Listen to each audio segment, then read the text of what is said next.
दादी, आपके शरीर से अजीब सी महक क्यों आती है? ये मासूमियत से पूछा गया एक छोटा सा सवाल किसी ताने से ज्यादा गहरा चुभा।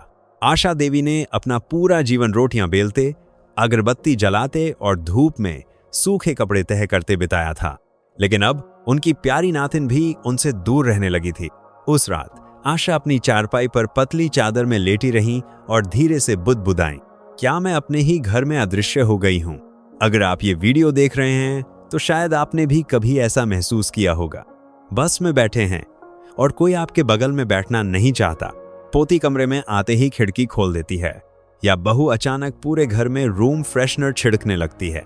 आप चुपचाप सोचने लगते हैं, क्या गलती मेरी है? एक सच्चाई है जिसे लोग बोलने से डरते हैं। 60 की उम्र के बाद हमारे शरीर से एक अलग सी गंध आने लगती है जो हमें खुद महसूस नहीं होती। इसका मतलब ये नहीं कि हम गंदे हैं या लापरवाह। जो लोग दिन में 2 बार नहाते हैं और साफ कपड़े पहनते हैं, उन्हें भी ये बदलाव महसूस हो सकता है। लेकिन परिवार वाले कभी कुछ सीधे नहीं कहते, वो बात बदल देते हैं, व्यस्त होने का बहाना बनाते हैं और धीरे धीरे दूरी बढ़ा देते हैं।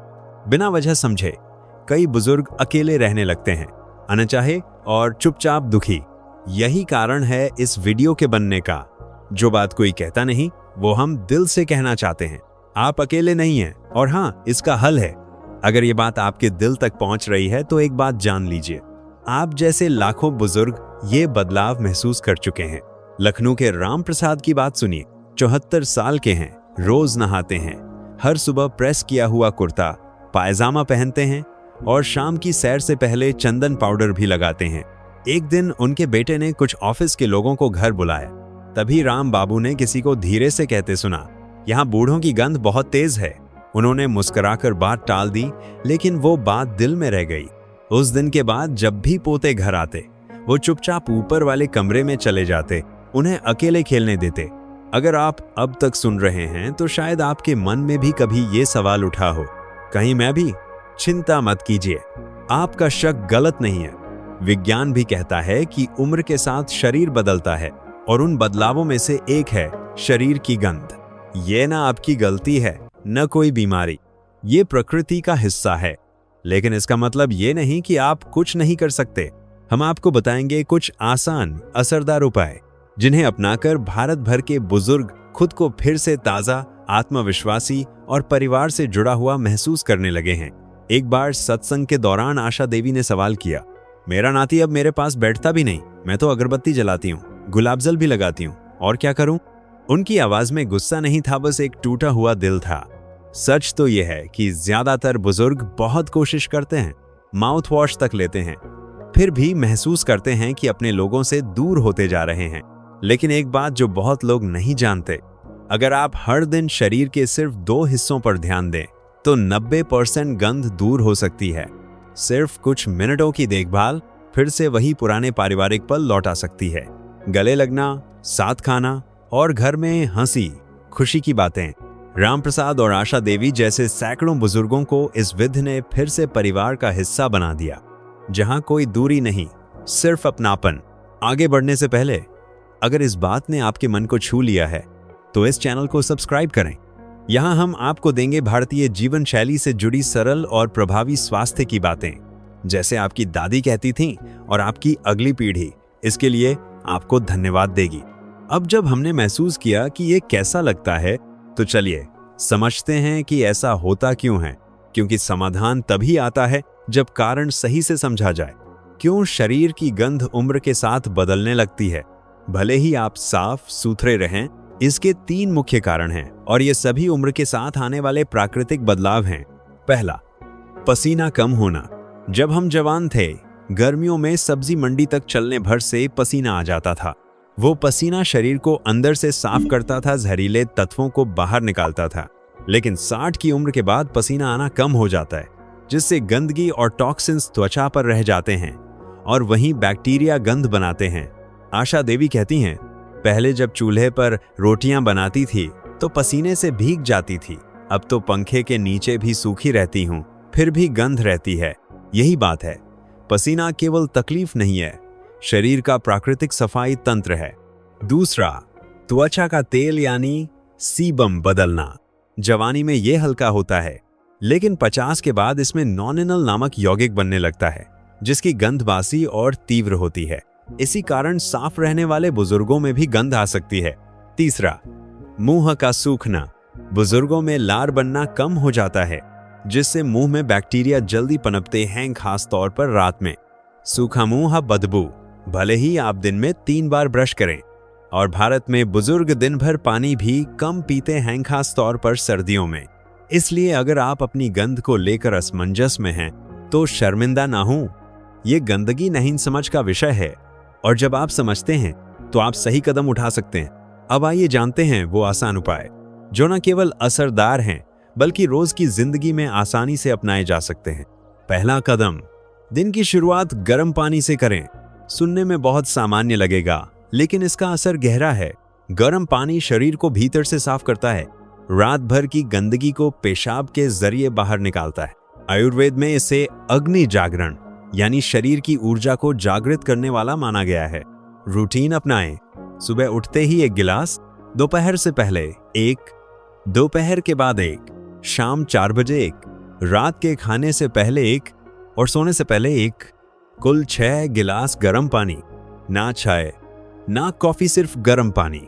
अगर आपको चाय पसंद है तो पीजिए, लेकिन उसके बाद 1 गिलास पानी जरूर। राजकोट की 72 वर्षीय मणिबेन बताती हैं, शुरू में अच्छा नहीं लगता था, लेकिन अब अगर सुबह गर्म पानी नहीं पीती तो दिन अधूरा लगता है। मेरी त्वचा भी बदल गई है और मेरा नाती अब मुझे गले लगाते वक्त नाक नहीं सिकोड़ता। जैसे कहते हैं, स्वास्थ्य कोई खर्चीली दवा से नहीं, बल्कि सरल आदतों से बनता है। दूसरा कदम, सुबह की धूप में टहलें। सिर्फ 15 से 20 मिनट। न तेज चलना, न कोई ज्यादा मेहनत। अपने आंगन में, छत पर या पास के मंदिर तक जाना ही काफी है। सूरज की कोमल किरणें शरीर को हल्का पसीना दिलाती हैं, त्वचा के रोमछिद्र खोलती हैं और बदबू पैदा करने वाले बैक्टीरिया को खत्म करती हैं। ध्यान रखें, तेज दोपहर की धूप से बचें। सुबह 10 बजे से पहले या शाम 4 बजे के बाद टहलना सबसे अच्छा है। रामप्रसाद ने शुरुआत अपने बरामदे में 10 मिनट टहलने से की थी। धीरे धीरे उन्होंने भजन लगाकर मन को शांत करते हुए टहलना शुरू किया। 1 महीने के अंदर उन्होंने ज्यादा ऊर्जा महसूस की और परिवार वालों ने भी फर्क महसूस किया। जैसे पुरानी कहावत है, प्रकृति सबसे अच्छा वैद्य है, बस हमें उसका साथ देना आना चाहिए। तीसरा कदम, रोज स्नान करें, लेकिन सावधानी के साथ। ठंड के मौसम में भी नहाना न छोड़ें, लेकिन गर्म पानी का ही इस्तेमाल करें, बहुत गर्म नहीं। ज्यादा गर्म पानी त्वचा की प्राकृतिक सुरक्षा को नुकसान पहुंचाता है। हफ्ते में 1 बार पूरे शरीर को गुनगुने पानी में भिगोना भी जरूरी है। अगर बाथटब नहीं है तो 1 बड़ी बाल्टी से शरीर पर धीरे धीरे पानी डालें। 1 चम्मच सेंधा नमक या नीम की पत्तियां डालें शुद्धिकरण और आराम के लिए। अब सबसे महत्वपूर्ण बात, सिर्फ नहाने से नहीं, सही जगहों को ठीक से धोने से फर्क पड़ता है। पहला, त्वचा की सिलवटें, फोल्ड्स, जैसे गर्दन के नीचे, बगल, स्तनों के नीचे, नाभि, कमर के पास, घुटनों के पीछे और कोहनियों पर। यहाँ पसीना और पुराना तेल छुप जाता है, खास तौर पर गर्मियों में या देर तक बैठने के बाद। बुजुर्ग अक्सर ऊपर से धो लेते हैं, लेकिन पीछे कानों के नीचे, गर्दन की सिलवटों में जमा गंदगी रह जाती है। मुलायम कपड़ा या लूफा लें, हल्के साबुन और गर्म पानी के साथ। जोर से न रगड़ें, त्वचा कोमल होती है, लेकिन हर रोज कोमलता से सफाई करें। आशा देवी ने एक बार कहा था, मैं कभी कान के पीछे नहीं रगड़ती थी, लेकिन जब शुरू किया तो बहू मुझे गले लगाकर ज्यादा देर तक बैठी। दूसरा, बालों वाले हिस्से जैसे बगल, छाती और खासकर सिर, बाल तेल और पसीने को पकड़ते हैं। अगर अच्छी तरह से न धोया जाए तो वही गंध वहीं बस जाती है। जब बाल धोएं तो सिर्फ शैम्पू डालकर न बहाएं। उंगलियों से सिर की मालिश करें, बालों की जड़ों तक पहुंचें। पुरुषों के लिए अगर छाती या पेट पर बाल हैं तो साबुन से झाग बनाकर अच्छी तरह धोएं और कपड़े पहनने से पहले पूरी तरह सुखाएं। तीसरा, पसीने वाले हिस्से जैसे पैर, उंगलियों के बीच और हथेलियां। पैर सबसे ज्यादा पसीना छोड़ते हैं और बदबू भी सबसे ज्यादा वहीं से आती है। हर रोज पैर धोएं, खासकर उंगलियों के बीच। धोने के बाद अच्छी तरह सुखाएं, फिर ही मोजे या चप्पल पहनें। सूटेबल मोजे, सूती, हर दिन बदलें। अगर बंद जूते पहनते हैं तो हर दिन अलग जोड़ी पहने और पहले वाली को हवा लगवाएं। राम प्रसाद हंसते हुए कहते हैं, जब से मैं पैर धोकर पाउडर लगाने लगा, पोता मुझे स्मेली दादा बुलाना बंद कर दिया। और अपनी पीठ को मत भूलिए। पीठ से निकला पसीना आपकी कमीज या साड़ी की ब्लाउज में बस जाता है। लंबे हैंडल वाला ब्रश लें या परिवार के किसी सदस्य से मदद, लेम्फर खुद दिखेगा। अंत में स्नान के बाद मॉइस्चराइज करें। सूखी त्वचा में दरारें आती हैं और वह गंध को पकड़ लेती है। सर्दियों में विशेष रूप से सरसों का तेल, नारियल तेल या कोई हल्का लोशन लगाएं। ये छोटे कदम अगर रोज अपनाए जाएं, तो फर्क सिर्फ शरीर में नहीं, रिश्तों में दिखता है। अब जब परिवार पास बैठेगा, कोई रुकावट नहीं होगी, सिर्फ अपनापन। अब जब हमने बाहर की देखभाल की बात की, तो चलिए अंदर से सफाई की ओर बढ़ते हैं, क्योंकि आप जो खाते हैं उसका असर आपकी गंध पर सबसे ज्यादा पड़ता है। पहला कदम, एंटीऑक्सीडेंट से भरपूर चीजें खाएं। सुनने में बड़ा शब्द लगता है, पर इसका मतलब है ऐसे फल और सब्जियां जो शरीर को भीतर से साफ करें और उम्र के असर को धीमा करें। भारत में इसके आसान स्रोत हैं: टमाटर, आंवला, अमरूद, अनार, काले अंगूर, लाल प्याज, हल्दी। हर दिन एक लाल फल या सब्जी शामिल करें। राम प्रसाद ने लंच में रोज एक टमाटर और एक उबली हुई चुकंदर की स्लाइस खाना शुरू किया। 2 महीने में उन्होंने महसूस किया कि उनकी बेटी अब घर आते ही सारे खिड़की नहीं खोलती। दूसरा कदम, हाइड्रेशन बढ़ाने वाले फल और सब्जियां। तरबूज, खीरा, नारियल पानी, तोरी, लौकी, सभी शरीर से अपशिष्ट को बाहर निकालने में मदद करते हैं। अगर कच्चा खाना मुश्किल है तो सब्जी बना लें या सुबह का स्मूदी तैयार करें। खीरा, टमाटर, पुदीना मिलाकर। यहाँ तक कि हर दिन आधा खीरा भी बड़ा बदलाव ला सकता है। जैसा अन्न वैसा मन, जैसे कहा जाता है, भोजन वही जो तन और मन दोनों को शुद्ध करे। तीसरा कदम, लहसुन। हाँ, इसकी गंध तेज होती है, लेकिन जब यह पचती है तो अंदरूनी बैक्टीरिया से लड़ती है और शरीर की गंध को कम करती है। आशा देवी अपनी दाल में एक कली लहसुन जरूर डालती हैं। स्वाद भी आता है और शरीर भी सुरक्षित रहता है, वो कहती हैं। चौथा कदम, मुंह को ताज़ा रखें। हर खाने के बाद ब्रश करना संभव नहीं तो कोई बात नहीं, लेकिन जीभ को जरूर साफ करें। दवा की दुकान से स्टील का जीभ साफ करने वाला ले आइए, चाय से भी सस्ता पड़ता है।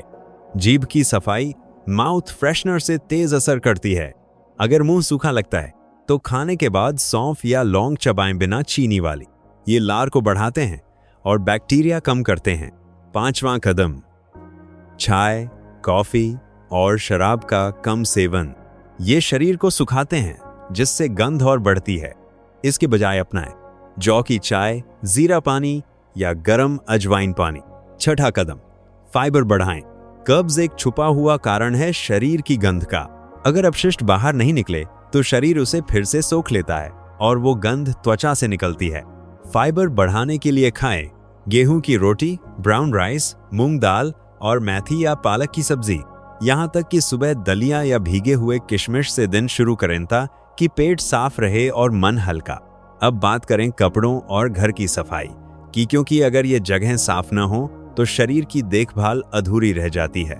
अब जानिए कुछ ऐसे आसान घरेलू उपाय जो बिना ज्यादा खर्च किए आपके कपड़े, बिस्तर और घर को ताज़ा बनाए रखेंगे। पहला, हर दिन कपड़े और अंतर्वस्त्र बदलें, चाहे ज्यादा पसीना ना आया हो। आपका कुर्ता, ब्लाउज या साड़ी का पल्लू तेल और बैक्टीरिया सोख लेते हैं। खास तौर पर गर्मियों में अगर आप बाहर से आए हैं तो 1 घंटे के लिए ही सही कपड़े बदलें। अंतर्वस्त्र रोज धोएं। सिर्फ सूती पहने सांस लेते हैं और पसीना सोखते हैं। नायलॉन जैसे सिंथेटिक कपड़े न पहनिए, नमी बंद कर देते हैं।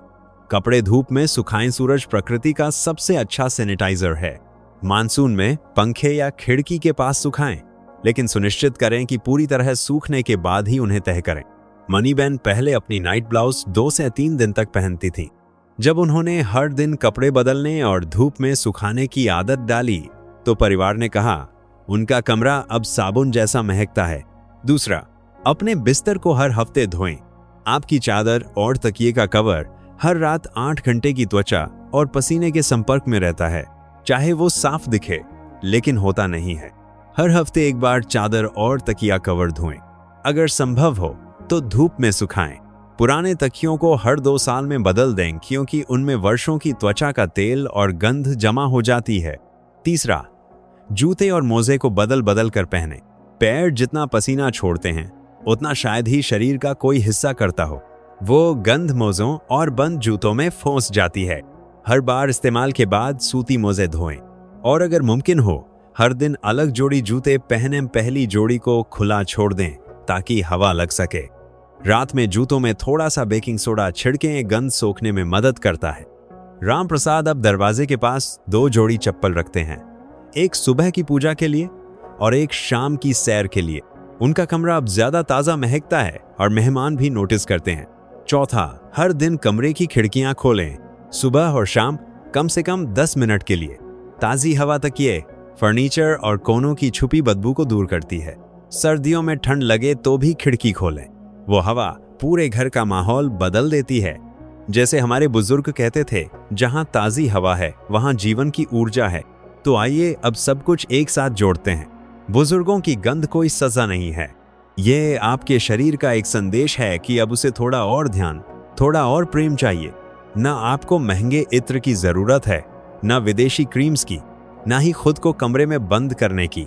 आपको चाहिए बस गर्म पानी, चेहरे पर धूप की हल्की थपकी, साफ पीठ, मुलायम तौलिया, कुछ ताजी सब्जियां और खुली खिड़की।